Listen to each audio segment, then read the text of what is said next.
साथियों नमस्कार, जोहार। जीटी रोड लाइव में आपका स्वागत है। मैं हूं अभिषेक सिंह। साथियों, भ्रष्टाचार, अवैध कमाई, वसूली और बालू की अवैध तस्करी, ये शब्द अब भी आपके कानों में गूंज रहे होंगे, क्योंकि घाटशिला उपचुनाव में भाजपा कहिए या एनडीए ने बड़े जोर शोर से इन मुद्दों को उठाया था। नेता प्रतिपक्ष बाबूलाल मरांडी अक्सर हमलावर रहे हैं झारखंड के हेमंत सरकार पे कि बालू की अवैध तस्करी बहुत ही जोरों शोरों पे जारी है। ताज़ा मामला है साथियों ईचागढ़ विधानसभा क्षेत्र का, जहां तरुण महतो अवैध तस्करी की जानकारी लेने के लिए निकले थे और वहां के पुलिस प्रशासन द्वारा उन्हें जबरन थाना ले आया गया। आरोप प्रत्यारोप ये भी है कि उनके साथ बदसलूकी की गई और थाने के अंदर मारपीट की गई। साथियों, एक बार 1 मिनट का एक छोटा सा वीडियो आपको दिखाना चाहेंगे कि उनकी पत्नी ने क्या कहा है। एक बार सुनिए साथियों पहले इस वीडियो को, फिर हम आगे बात करेंगे। उनका हालत देख के मेरे आंख से पानी आ गया। इतना बुरी तरह मारा है, उतना हम लोग कोई क्रिमिनल है जो इतना टॉर्चर किए हैं। पूरा रात भर कपड़ा खोल के मारे हैं, पूरा कान से फेस से पूरा एकदम ड्रेस में पूरा खून लथपथ है, एकदम पूरा खून लगा हुआ। ईचागढ़ थाना क्षेत्र की ये घटना है और वहीं पे तरुण महतो को जो है पुलिस प्रशासन द्वारा ले गया, जो जेल गेम के नेता हैं और विधानसभा चुनाव भी लड़ा है उन्होंने वहाँ से।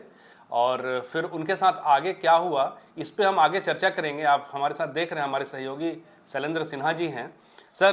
क्या ये मामला है और क्यों तरुण महतो को जो है जबरन थाना के द्वारा जो है डिटेन किया गया? सर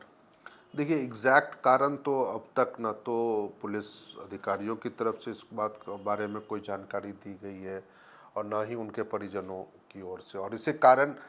मैं इसलिए ये बातें कह रहा हूँ क्योंकि कोई लिखित एक आवेदन जो है वो उनके परिजनों की ओर से थाना को नहीं दी गई है, या थाना के खिलाफ यदि आप मान लीजिए आपका आरोप पुलिसकर्मियों पे है और खासकर थाना प्रभारी को लेकर के जैसा बयान उनकी पत्नी तरुण महतो की पत्नी का आ रहा है और वो दावा कर रही है, तो इस संबंध में कम से कम उनको एक लिखित बयान वरीय पुलिस पदाधिकारियों को ज़रूर समर्पित करना चाहिए था, ताकि उसके आधार पर कोई कार्रवाई हो। आप मुजवानी किसी से कोई कार्रवाई की मांग या फिर चीज़ें नहीं कर सकते, और ख़ासकर तब जब आप कोई प्रशासनिक कार्रवाई हो रही हो सकता है जो उनके खिलाफ पूर्व में कोई मामला तरुण महतो के खिलाफ दर्ज हो, उसमें उनकी कहीं कोई उनको हिरासत में लिया गया हो, क्योंकि उनकी गिरफ्तारी और हिरासत में लिया जाना ये दोनों दो विषय का है। नहीं, तो लेकिन जो भी गिरफ्तारी तो सर हुई है और आप देखिए ना तमाम वीडियो और सोशल प्लेटफॉर्म पर भी आप देखेंगे ये तो चर्चा है, डिटेन तो किया गया। देवेंद्र नाथ महतो जो जेल कैंप के आपके जो वरीय उपाध्यक्ष हैं वो भी वहाँ लगातार कैंप कर रहे हैं। ये आप सही कह रहे हैं ना, आपने डिटेन वर्ड का, मैं भी उसी जगह। देखिए, अरेस्टिंग और डिटेन में अंतर है। डिटेन में होता है जो आप पूछताछ करने के लिए किसी को बुलाते हैं या उनको नोटिस भेजते हैं, आप सूचनाएं देते हैं और वो आप उनसे पूछताछ करने के बाद फिर उनको आप घर जाने देते हैं। अरेस्टिंग में होता है जो आप उनको उनके खिलाफ मामला दर्ज करके या पूर्व में दर्ज है तो उसके आधार पर आप कार्रवाई करते हैं, उन्हें फॉरवर्ड करते हैं कोर्ट को, और कोर्ट से फिर उनको न्यायिक हिरासत में जेल भेज दिया जाता है। तो यही एक जो मेरा सवाल इस मामले में सिर्फ यही है, जो आखिर उनको किया क्या गया, क्या अरेस्ट किया गया है या फिर डिटेन किया गया।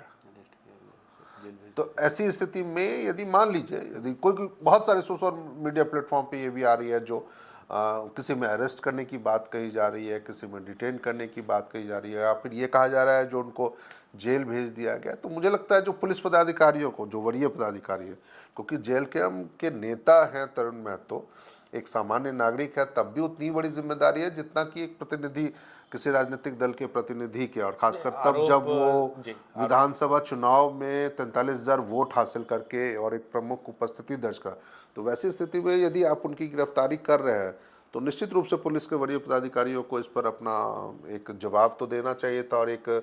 प्रेस रिलीज जारी करके या फिर एक वो प्रेस कॉन्फ्रेंस के जरिए आप तथ्यों को सामने रख सकते थे। आरोप तो ये भी लगाया जा रहा है शैलेंद्र जी कि वो उतनी रात को सिर्फ 2 वाहनों में अपने तमाम साथियों को लेकर के क्यों निकले थे। जब इस तरह की बात थी तो प्रशासन के सामने रखना चाहिए था, इनको निरीक्षण करने की क्या जरूरत थी? नहीं, देखिए, ये कोई मतलब तर्क नहीं है जो वो रात में क्यों निकले थे। क्या घोषित वहाँ पर कर्फ्यू थोड़ी ना लगा हुआ है, ईचागढ़ में हो चाहे सरायकेला में हो या झारखंड के किसी भी इलाके में, जो आप रात को ट्रैवल नहीं कर सकते, अपने साथियों के साथ आप गाड़ियों में बाहर निकल नहीं सकते, तो ऐसी तो कोई चर्चा नहीं है ना, या ऐसी कोई बातें तो है नहीं। तो उन परिस्थितियों में भी यदि मान लीजिए ये बातें कोई कह भी रहे हैं, चाहे वो किसी भी स्तर पे कही जा रही हो, प्रशासनिक स्तर पे कही जा रही हो या फिर आम नज़रिए, आम व्यक्तियों के नज़रिए से कही जा रही हो या उनके विपक्षियों की ओर से भी कहा है, तो ये तर्कसंगत नहीं है। हाँ, ये अलग बात है जो क्या उन्होंने आखिरकार क्या करने की कोशिश की थी। यदि वो जा भी रहे थे और जैसी बातें जो मीडिया में आ रही हैं, खासकर सोशल मीडिया पे आ रही हैं, ये कहा जा रहा है जो वो बालू की जो अवैध ढुलाई हो रही है, हालांकि देखिए बालू पे तो अब तो ढुलाई पे तो प्रतिबंध खत्म हो गया है, पिछले महीने की 15 तारीख को ही 15 अक्टूबर तक एनजीटी का प्रतिबंध, उसके बाद से तो जिन जिन घाटों, बालू घाटों की बंदोबस्ती हो चुकी है, नीलामी हो चुकी है, वहाँ से तो ढुलाई उसकी हो सकती है। लेकिन वास्तव में क्या जिस जगह पर या जिन ईचागढ़ के जिन इलाकों में ये बालू का खनन हो रहा है, तो क्या उन घाटों की बंदोबस्ती हुई है? जी नहीं, आरोप ये भी लग रहा है, वहाँ के जैसे लोकल लोगों का कहना है, तमाम नेताओं का जो जेल कैंप से जुड़े हैं कहना है कि कुछ एक नियत राशि लेकर के 7,000-8,000 पर हाईवा के हिसाब से बिना चालान के भी वहाँ से जो है रात के वक्त में बड़े बड़े वाहनों की आवाजाही हो रही है, अवैध ढुलाई हो रही है, और इस तरह के आरोप बाबूलाल भी लगाते रहे हैं। नहीं, ये चीज तो देखिए आरोप ही नहीं कहेंगे ना, आप तो ये भी कह सकते हैं जो उसको सच्चाई भी है। ये सच्चाई यही है जो झारखंड के, मुझे लगता है जो अमूमन लगभग 300 से 350 बालू घाट है पूरे राज्य के सभी 24 जिलों में, और उन बालू घाटों पे या इससे भी ज़्यादा होंगे, मैं माफ़ी चाहूँगा अपने दर्शकों से यदि इस आंकड़े में कोई गड़बड़ी होगी या गलतियाँ होंगी तो, लेकिन जितने भी बालू घाट है झारखंड में सभी जिलों में अलग अलग नदियों के ऊपर बने हुए हैं, उन तमाम में से मुझे लगता है जो 25% घाटों पर भी अब तक बंदोबस्ती नहीं हो पाई, यानी कि उसकी नीलामी प्रक्रिया पूर्ण नहीं हो पाई। इसी वजह से तो बाबूलाल मरांडी लगातार कहते हैं जो बालू में आप जो कह रहे हैं ना, जो एक निश्चित राशि लेकर के और बालू नहीं, आपने जो सवाल रखा है, मैं आप उस सॉरी मैं दर्शकों के लिए भी यही कहूँगा, जो बातें आती है जो एक निश्चित राशि लेकर के और इस तरह के कामों को प्रोत्साहित किया जाता है अवैध तरीके से बालू का खनन हो रहा है, तो ये है सच्चाई भी। और कई बार ऐसा है, हमने देखा भी है, पिछले कुछ महीनों पहले हमारे बहुत करीबी पत्रकार मित्र हैं रांची में ही, वो तो उनके साथ भी रात के अंधेरे में जो बालू माफिया है उन्होंने मारपीट कर ली थी, और वो कहीं ज़्यादा दूर नहीं है, बिल्कुल रांची से सटा हुआ इलाका है पिठौरिया, वहाँ पर वो एक घटना हुई थी और उनके साथ बहुत ज़बरदस्त तरीके से मारपीट कर ली। और ये घटना मतलब कि हैरान करने वाली थी, जो बालू माफियाओं का आतंक कह लीजिए या बालू माफियाओं का दुस्साहस इतना बढ़ गया है जो वो पत्रकारों से उलझने से भी अब बाज नहीं आ रहे। सरकार क्यों विफल है सर, मतलब क्या देखिए सरकार का तो हम नहीं कहेंगे, लेकिन जो परिस्थितियां अभी है ना वो बहुत ही हैरान करने वाली है। आप जो कह रहे थे ना बातें, आप जो सवाल उठा रहे थे, निश्चित रूप से वही है जो आज इनडायरेक्टली जो बातें हैं वही है, जो बालू माफियाओं का आतंक झारखंड में बहुत है, उनका मन भी कहते हैं जो लोकल भाषा में जो मन बढ़ गया, मनोबल काफ़ी बढ़ा हुआ है, और वो कुछ भी कर गुजरने से, यदि हमें नहीं भूलना चाहिए जो झारखंड में पता नहीं कभी ऐसी कोई घटना हुई है नहीं, लेकिन मध्य प्रदेश में या दूसरे राज्यों में, उत्तर प्रदेश में भी आई थिंक, जो कई बार तो अधिकारियों पर वो बालू माफियाओं या रेत माफिया जो हैं वो उनके गुर्गे या उनके कर्मी जो हैं वो गाड़ियां चढ़ाने और उनकी जान लेने की कोशिश भी कई बार कर चुके हैं। एक जनप्रतिनिधि सर जो विधानसभा चुनाव में अच्छा खासा वोट भी लाया, मैं बात कर रहा हूँ तरुण महतो की, हाँ। इनके साथ इस तरह का व्यवहार प्रशासन के द्वारा या पुलिस पदाधिकारियों के द्वारा कहाँ तक उचित लग रहा है आपको? अब प्रशासन के द्वारा क्या व्यवहार हुआ है, नहीं व्यवहार हुआ है, वो तो हम नहीं कह सकते, क्योंकि उसकी कोई पुष्टि तो हम कर नहीं सकते हैं, या हम लेकिन जो चर्चाएं आ रही हैं, चर्चाएं आ रही है, जो उनकी पत्नी के आरोप हैं, ठीक है, उनकी पत्नियों का भी यदि उनकी पत्नी का यदि ये कहना है और उन आरोपों में यदि कहीं कोई सच्चाई है तो वो तो फिर गलत है। मारपीट तो किसी भी तरीके से जायज़ कभी भी, चाहे आप कितने भी मतलब दुर्दांत अपराधी क्यों ना हो, आपके खिलाफ 2500 या दर्जनों कह लीजिए सैकड़ों मामले ही आपके खिलाफ क्यों ना हो, तब भी मारपीट जायज़ नहीं ठहराया जा सकता उसको, क्योंकि और खासकर ये मामला तो ऐसा है जिसमें आप कह सकते हैं जो वो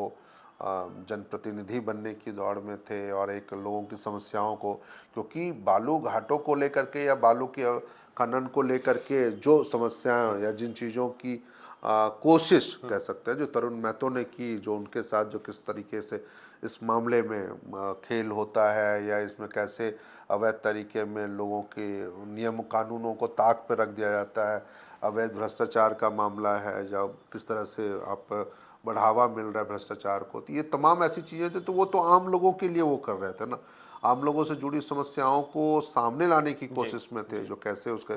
तो ऐसे में यदि उनके साथ मारपीट जैसी कोई घटना हुई है तो वो बहुत ही दुखद है, निंदनीय है और निश्चित रूप से इसमें प्रशासन को समय रहते कार्रवाई करनी चाहिए, क्योंकि उनके साथ यदि मान लीजिए सिर्फ उनका परिवार ही नहीं है, यदि इलाके के लोग भी हैं, उनकी पार्टी खड़ी जैसे नज़र आ रही है पूरे मामले में, तो वो एक गंभीर मामला बनाता है। और यदि आप इस तरह के मामलों में त्वरित कार्रवाई नहीं करते हैं, यदि कोई किसी पुलिसकर्मी की, पुलिस पदाधिकारियों की लापरवाही है या फिर उनका एक पक्षीय उन्होंने कोई कार्रवाई की है, तो वरीय पदाधिकारियों को इस मामले में पहल करते हुए उनके खिलाफ कार्रवाई करनी, ताकि एक अच्छा पुलिस के प्रति भरोसा बनने का और उनकी चीज़ों को मतलब कि उनके प्रति हमेशा एक बेहतर माहौल बनने की बातें जो रहती है ना, वो हमेशा चर्चा में रहे। तो ये एक बहुत ज़रूरी है, जो पदाधिकारियों को भी वो कोशिश करनी चाहिए। आपने जो बातें कही थी वो मैं एक जो शायद हम लोग की बातचीत में छूट गई थी, वो सरकार की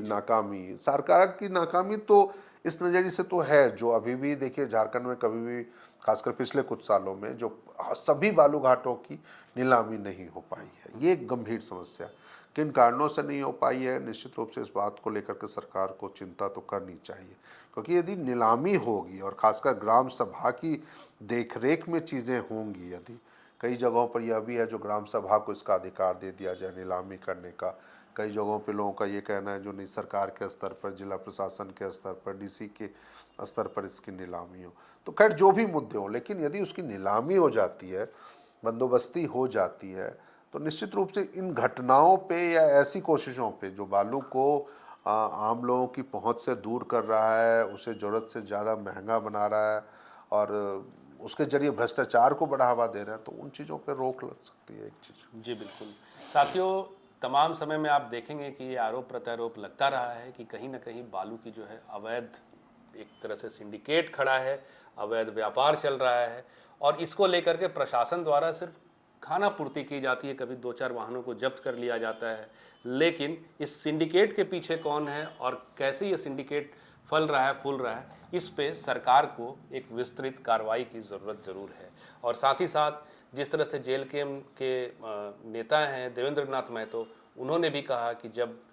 तरुण महतो गए थे वहाँ तो फायरिंग भी हुई और साथ ही साथ उन्हें डिटेन किया गया और उनके साथ